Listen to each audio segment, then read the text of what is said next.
Ah, hello, hello, everyone. How's everyone doing? Nice to see you. It's been a minute. Um, Really interesting day today. The meditation school app, the new one came out today, only on Apple. I'm sorry if you're an Android user, we're not there yet. Um, so my team in Ukraine finished the app. They started the app. Well, we were going to start the week the war in Ukraine started, and obviously for those reasons we didn't because of the war, and we started 2 weeks after the war started in Ukraine, and and they just finished this morning, and it's all up on Apple, and they had a pretty rough day there today, and everyone on my team and all their families are all safe and sound. I check in with them every day, but they worked through 7 8 months of war to build this thing, so yeah, lots of love to them. Um, and it's pretty cool that by being part of the meditation school community, we get to support them, in all the work that they do. Um, and the world goes round. So praying for them, and hopefully they're all safe. Um, yeah, so interesting, bittersweet with the launch of the meditation school app today. But I think the best we could do, well, of course, we could physically support and then also raise the consciousness of humanity on this planet, which is, part of hopefully what I try and do so that people aren't stuck in that vibration of wanting to grab power or hurt other people, right? Or make decisions that are just based on their own self interest or egos or pain. We haven't come out of that kind of energy on this planet yet. Some of us have, some of us haven't. It's a journey. I don't know if we all will in this century or even millennium. I don't know. I have no idea. I get asked that question on podcasts like every single time. Is the world shifting, David? Are we going to be in a better place? And I think it's a plurality of yes, maybe, and no, all of the above. So that's my answer. But you get to decide what you want to do with your life. And if you want to raise your consciousness and cultivate awareness and be kind and give to the world, or if you want to be a big jerk head. Got any jerk heads in here? What was that Seinfeld episode? I called the jerk store, and they're all out of you. Yeah, terrible joke. But I do have a couple of good jokes for us to get started. All right, let me. I can't say they're good. I will leave that up to you. Let me unmute you all just so I could feel like I'm not alone in a room here laughing at my own jokes. So if you want to unmute just for this part, you can. You ready? We got a Robin Hood joke. Okay. Where does Robin Hood like to shop? At Target. All right. Uh, Not sure. Who's the smartest fairy in Neverland? Tinkerbell. All right, I like that one. I like that one. What do you call a fairy that won't bathe? Stinkerbell. Bell. And then last but not least, I like this one. Why is the tooth fairy so smart? She's collected a lot of wisdom teeth. I'll take it. I'll take it. I see some of you laughing. Dana liked that one. The rest of you are a little lukewarm. Okay. Oh Lord. All right. So let's jump right into the topic of the evening, morning, whenever you are. So this is technically part 3 of the Getting Unstuck series, but each class can stand alone, and we're going to be working today on the power of silence and how we can find our answers through silence. Normally we try to find our answers through thinking, right? Anyone do that? Or mostly overthinking? If I was to take a screenshot of all you meditating, it's probably a lot of us, our faces scrunch up when we're trying to find an answer. We're like staring at something real hard in our mind's eye. Anyone ever do that? It's like, oh, your meditation is like this constipated search for truth. how about that as a line, a mission statement for meditation school, a constipated search for truth. Oh, I can't see my next step in life. You just get all wrinkly in your head, right? We've all done it. We all do it. And one of the reasons we do that is because we're trying to exert physical energy to see an energetic answer. So when we want to see something far away with our physical eyes, we squint, right? And when we squint, we can see a little bit more clearly, or so we think we can. I don't know if we actually can too much. Want to see something on the horizon. And we kind of do the same thing energetically, kind of force ourselves to try to look a little bit closer. But we, naturally try to use physical energy, which doesn't actually help see an image in our mind's eye more clearly. There's no muscle in your body you can squeeze to see a vision or an image in your mind that's going to make it better, more clear. But we do that because that's everything to us is so physical. Even all our analogies are physical. I feel like I'm moving up in the world. I feel like I'm taking a step back. I feel like they always treat me like I'm underneath them, right? I'm looking forward towards my future. So our consciousness is very wired towards the physical. So even when we meditate, we start to try to use our physical bodies to work energy and to find our answers. And that tends to just create tension. So it's a bit counterintuitive when we meditate to really just let the body be as it is. And then in this meditation, also just really letting our thoughts be as they are, letting our feelings be as they are, and not trying to manipulate anything, bringing in a deep sense of acceptance, and then just hanging out there and then seeing what happens. That sitting still is one of the hardest things for most people. I share this story, I think in my book, maybe it's in there, I can't remember. But I had a cousin, we were sitting on the beach once, and he's like, I'm gonna meditate, David. Like it was a challenge to me. Okay. And he sat and he closed his eyes, and like 5 seconds later, 10 seconds later, he opens them. He goes, man, I couldn't get 3 breaths in without my mind wandering in every single direction. And I was like, yeah, that's what happens in the beginning. So when we close our eyes, usually there's all this noise, right? And the body is reacting. So some of our thoughts are just kind of like almost like energetic burps or air bubbles of the body coming up into the mind, turning into thoughts. I'm itchy. I'm tired. I want to eat. I want to take a walk. I don't like that person. Right? There's this layer of complaining, of resistance to physical sensations. It's too cold. It's too warm. It's too dry, it's too humid, right? We just start having these thoughts that are descriptions of the world that we're in resistance to. That is a very normal layer of energy to work on or work through as we start meditating. And when I used to do longer Buddhist silent retreats, they make you sit for hours and hours at a time. And at first you're like, are they just trying to torture us or show us that they can meditate longer than we can? Or what is this? And then I realized, oh, it's because you have to sit a while for those first layers to kind of come out, or let's say pass by, and stay still. And then you can start getting to the deeper stuff. So if you could sit longer and you could be still, even if your emotions are raging, even if there's a mental storm, even if somebody just texted you something or emailed you and you're like, oh, and you're just raging. Anybody go into meditation in a rage? Should I record us a rage meditation? And I just keep telling you to be calm and you just keep telling me to fuck off. That'd be a good one.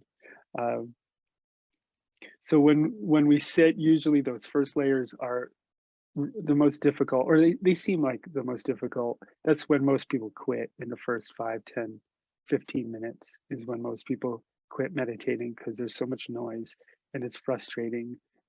Usually we oscillate from like frustration to boredom, and that's where people they go and then they just kind of get up or quit.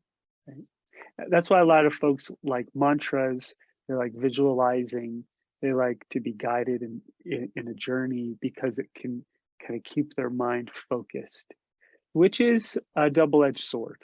because when we take that focus away and David stops talking or whoever, and you're left there with your own thoughts and your own energy, that's really what it's about. And at a certain point, we got to let go of everything else and just sit still and see who we really are and see what comes up. And that's how we start to find what our true nature is, who we really are underneath all the thoughts, right?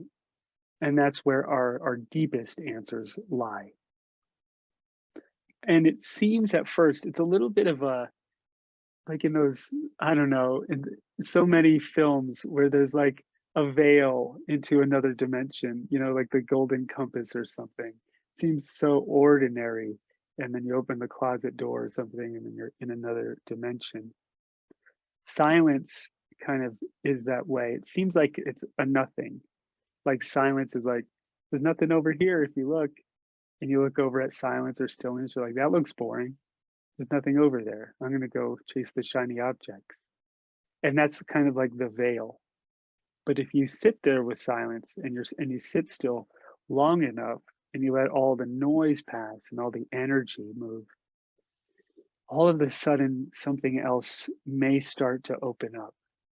You might find deep levels of bliss, ecstasy, inner peace, enlightenment, oneness, and of course, some answers. You might sit still and then a real deep kind of intuitive awareness arises, a deep answer arises. You're like, oh, that's it. You have that like aha moment. I don't know if it's both sides of the brain, the hemispheres connecting, if it's spiritual, if it's both, but there is something that definitely happens when we sit still long enough and something in us integrates and we have these answers and aha moments. And that's kind of the birth of meditation.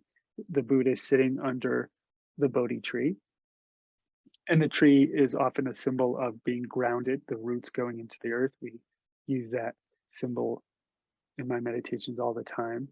So we're grounded, which means we're present inside of our bodies, because what's the use of enlightenment if you're just like a floating awareness in nothingness? It's great to have it in the body, dealing with our humanity. So we're here, we're grounded, we're in our humanity, and we sit still. And then in that stillness and that silence, something awakens, right? So nirvana, samadhi, satori, uh, enlightenment, awakening, whatever you want to call it. That happens when we sit still and let everything pass, and then we find our true nature. And that's where our answers lie. And the paradoxical thing is sometimes even you let the answer go and you're just good sitting still. When we look for the really deep answers, and even just me saying it's a deep answer, that means it's probably somewhere deep. And if you're looking in all the shallow places externally for that answer, or if you're looking in the shallow places in your mind, you're going to get shallow answers. So what does it mean to go into a deep place and find that really, really deep answer? And that's really between you and existence. There's a relationship between you, let's just call it life, existence, the universe, whatever. There's a relationship there, right? And you could only meet it through silence. I doubt you've met it often through just overthinking, because the thinking itself becomes a kind of a hard veil to penetrate, right? So first we've got the veil of thinking, we have the veil of feeling, and then we even have this veil of like stillness and silence. There's like let's call it the boredom veil that covers the stillness and silence. And then when we get through the frustration and or the boredom, and we touch that silence, then a whole new world starts to open up. And any words we try to use to describe that world uh, always fall short and also feel like paradoxical. You'll always hear the descriptions of like, you're one and you're also everything. You're nothing and you're everything. It's like you're there, but you're not there. You're in the moment, but there's no time. So whenever you get really close to a really deep existential truth, in my experience anyway, often it starts to become paradoxical and difficult to give words to. That's why spiritual people always sound very fluffy. uh, Fluffy spiritual people. Okay, so I want to go into a meditation and we're going to do a little work together. And I'm going to leave you for a good 10 minutes tonight in silence. I don't want you to check your phone or type a message to me. Sometimes when I teach on Insight Timer, we'll be sitting in silence and people will be messaging me in the comments. I'm like, hey, you're not doing the thing that we're here. David, I really like this meditation, right? Like, what? You're not even doing it, right? That becomes their external kind of expression of all the noise internally. I was right before we go into meditation. I led a group, and I used to live in LA in an apartment, and I don't know, I had like 15, 20 people over, and we squeezed into the living room in a circle. And I started guiding meditation. I said, hey, even if you get the urge to get up or you want to move, mental excuse. I want you to sit still because that's the frustration itself coming out. That's just a layer of energy pouring off. Don't listen to it. And in the middle of meditation, this guy, no joke, there was a whole plate of food like potato chips and carrots and celery, and he gets up and mid meditation, there's like 20 other people sitting in silence. He gets up, he grabs a potato chip and he goes to put it in his mouth. And I'm like, no. It's like, no, you will not chew that potato chip right now, you son of oh my God. Like it was hard to believe that happened. And he didn't even mean it. It was a complete unconscious reaction to the energy that he didn't want to touch as he was sitting still. He probably forgot he was in a room of people. He just went like just grabbed like he's gonna crunch in this meditation. The lights were really dim. It was dark, so totally silent. And I even in the middle of meditation, I said to him, I said, that's just the energy coming out. And you're used to kind of giving into it and letting it lead you. And we all do that. We scroll on the phone, we avoid, we eat, we overtalk, we distract. We all do that, right? So that's fine. But in meditation, we notice when we do that and we keep sitting still. There's this saying when you're running up a hill, you can quit as many times as you want, but just keep running. And it's that but reverse. You can get up as many times as you want in meditation, but just keep sitting. Okay. So just keep sitting and then see what comes up. We're so used to avoiding pain. Our society, we have got it down to a T to avoid pain. And as we all know, the avoidance of pain is always what leads to suffering. So in meditation, we don't want to avoid frustration, boredom, or pain. We want to sit with them and just be there and let them pass. And there's some deep gold underneath. Okay. So actually, a friend of mine said this to me today, and it was by accident. He meant to text me gold. It was gold mining, but he wrote me gold minding. He's like mining the mind for gold, and we started playing with these words together. We're mining our minds for gold.